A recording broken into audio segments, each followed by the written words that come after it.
जय श्री राधे। आप सभी को अनंत चतुर्दशी की हार्दिक शुभकामनाएं। दोस्तों, हिंदू पंचांग के अनुसार भाद्रपद मास के शुक्ल पक्ष की चतुर्दशी तिथि पर अनंत चतुर्दशी का व्रत रखा जाता है। अनंत चतुर्दशी को अनंत चौदस के नाम से भी जाना जाता है।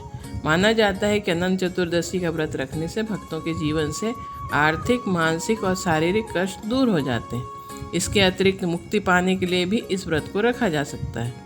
इस साल अनंत चतुर्दशी का व्रत 28 सितंबर दिन गुरुवार को रखा जाएगा। तो आइए, स्वागत है आपका हमारे YouTube चैनल धर्म और ज्ञान में।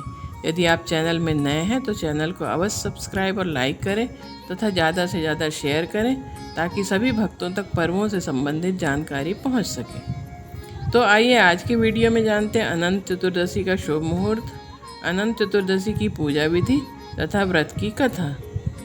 तो आइए सबसे पहले जानते हैं अनंत चतुर्दशी का शुभ मुहूर्त। अनंत चतुर्दशी के दिन भगवान विष्णु के अनंत रूप की पूजा अर्चना की जाती है।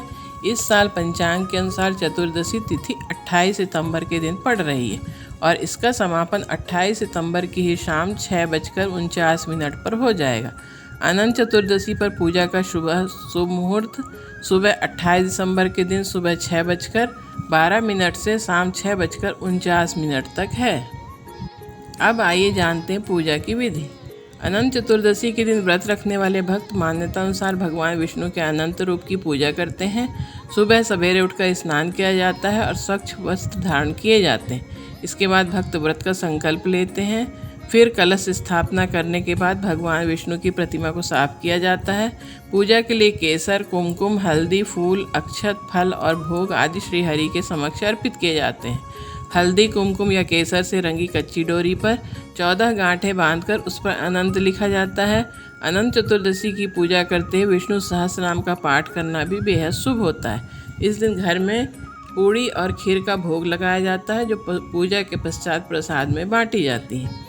अनंत चतुर्दशी के दिन बहुत से भक्त घर में सत्यनारायण का पाठ भी करवाते हैं। सत्यनारायण व्रत और कथा इस दिन करने पर विशेष लाभ मिलता है। इस अवसर पर अनंत देव की कथा भी सुनी जाती है। आइए अब जानते हैं कि हमें अनंत चतुर्दशी के दिन क्या क्या नहीं करना चाहिए। अनंत चतुर्दशी का दिन बहुत ही शुभ माना जाता है, अतः इस अवसर पर कोई अनैतिक कार्य जैसे किसी जीव की हत्या, चोरी, झूठ बोलना यह सब मनुष्य को नहीं करना चाहिए। आप अनंत चतुर्दशी पर किसी ब्राह्मण या बुजुर्ग का अपमान भी न करें। यदि ऐसा करते हैं तो उसे अपमानित महसूस होगा और उससे उस व्यक्ति का हृदय अहित होगा। अनंत चतुर्दशी के दिन सूत्र को कलाई पर बांधा जाता है। इस दिन आपको मांस मदिरा का सेवन भूलकर भी नहीं करना चाहिए। जब तक आपके हाथ में अनंत रक्षा सूत्र बना होता है तब तक आपको मांस मदिरा का सेवन नहीं करना चाहिए। इस बात का ध्यान रखना चाहिए कि आपके द्वारा बांधा गया अनंत सूत्र का अपमान धोखे से अनजाने में भी न हो। आपको अनंत रक्षा सूत्र को इधर उधर भी नहीं फेंकना चाहिए तथा उसे गंदगी में रखने से भी बचना चाहिए। अनंत चतुर्दशी के दिन भगवान विष्णु जी के साथ शेषनाग की भी पूजा अवश्य करें। अनंत सूत्र में 14 गण होना चाहिए और 14 गांठों वाला ही रक्षा सूत्र खरीदना चाहिए। आइए अब जानते हैं अनंत चतुर्दशी व्रत का महत्व। अनंत व्रत के विधि पूर्वक पालन करने से मनुष्य के पापों का नाश होता है तथा वह उन कर्म के फल से बच जाता है जो जन्म जन्मांतर के पातकों के कारण कष्ट को भोगता है। अनंत चतुर्दशी का व्रत करने से मनुष्य के जीवन में सुख, संपत्ति, धन, वैभव तथा माता लक्ष्मी की कृपा सदैव बनी रहती है। माता लक्ष्मी जी के साथ साथ भगवान विष्णु जी की कृपा भी उन पर सदैव रहती है। ऐसे भक्तों पर भगवान विष्णु सदैव रक्षा करते हैं।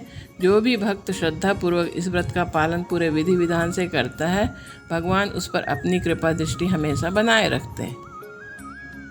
आइए अब जानते हैं अनंत चतुर्दशी व्रत की कथा। एक बार महाराज युधिष्ठिर ने राजसूय यज्ञ किया था। उस समय यज्ञ मंडप का निर्माण सुंदर तो था ही, अद्भुत भी था। वह यज्ञ मंडप इतना मनोरम था कि जल व थल की भिन्नता प्रतीत ही नहीं होती थी। जल में स्थल तथा स्थल में जल की भांति प्रतीत होता था। बहुत सावधानी करने पर भी बहुत से व्यक्ति उस अद्भुत मंडप में धोखा खा चुके थे। एक बार कहीं से टहलते टहलते दुर्योधन भी उस यज्ञ मंडप में आ गया और एक तालाब को स्थल समझ उसमें गिर गया। द्रौपदी ने यह देखकर अंधों की संतान अंधी कहकर उनका उपहास किया। इससे दुर्योधन चिढ़ गया। यह बात उसके हृदय में बाण के समान लगी। उसके मन में द्वेष उत्पन्न हो गया और उसने पांडवों से बदला लेने की ठान ली। उसके मस्तिष्क में उस अपमान का बदला लेने के लिए विचार उपजने लगे। उसने बदला लेने के लिए पांडवों को द्वैत क्रीड़ा में हराकर उस अपमान का बदला लेने की सोची। उसने पांडवों को जुए में पराजित कर दिया। पराजित होने पर प्रतिज्ञा अनुसार पांडवों को 12 वर्ष के लिए वनवास भोगना पड़ा। वन में रहते हुए पांडव अनेक कष्ट सहते रहे। एक दिन भगवान कृष्ण जब मिलने आए तब युधिष्ठिर ने उनसे अपना दुख कहा और दुख दूर करने का उपाय पूछा। तब श्री कृष्ण जी ने कहा कि हे युधिष्ठिर, तुम विधि पूर्वक अनंत भगवान का व्रत करो। इससे तुम्हारा सारा संकट दूर हो जाएगा और तुम्हारा खोया हुआ राज्य पुनः प्राप्त हो जाएगा। इस संदर्भ में श्री कृष्ण जी ने उन्हें एक कथा सुनाई। प्राचीन काल में सुमंत नाम का एक नेक तपस्वी ब्राह्मण था। उसकी पत्नी का नाम दीक्षा था। उसकी एक परम सुंदरी धर्मपरायण तथा ज्योतिर्मयी कन्या थी जिसका नाम सुशीला था। सुशीला जब बड़ी हुई तो उसकी माता दीक्षा की मृत्यु हो गई। पत्नी के मरने के बाद सुमंत ने कर्कशा नामक स्त्री से दूसरा विवाह कर लिया। सुशीला का विवाह ब्राह्मण सुमंत ने कौंडिन्य ऋषि के साथ कर दिया। विदाई में कुछ देने की बात पर कर्कशा ने दामाद को कुछ ईंटें और पत्थरों के टुकड़े बांधकर दे दिए। कौंडिन्य ऋषि दुखी हो अपनी पत्नी को लेकर अपने आश्रम की ओर चल दिए, परंतु रास्ते में ही रात हो गई। वे नदी तट पर संध्या करने लगे। सुशीला ने देखा वहाँ पर बहुत सी स्त्रियां सुंदर वस्त्र धारण कर किसी देवता की पूजा कर रही थीं। सुशीला के पूछने पर उन्होंने विधि पूर्वक अनंत व्रत की महत्ता बताई।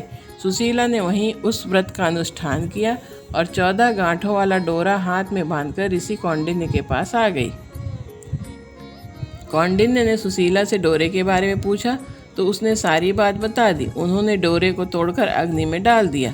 इससे भगवान अनंत जी का अपमान हुआ। परिणामतः ऋषि कौंडिन्य दुखी रहने लगे और उनकी सारी संपत्ति नष्ट हो गई।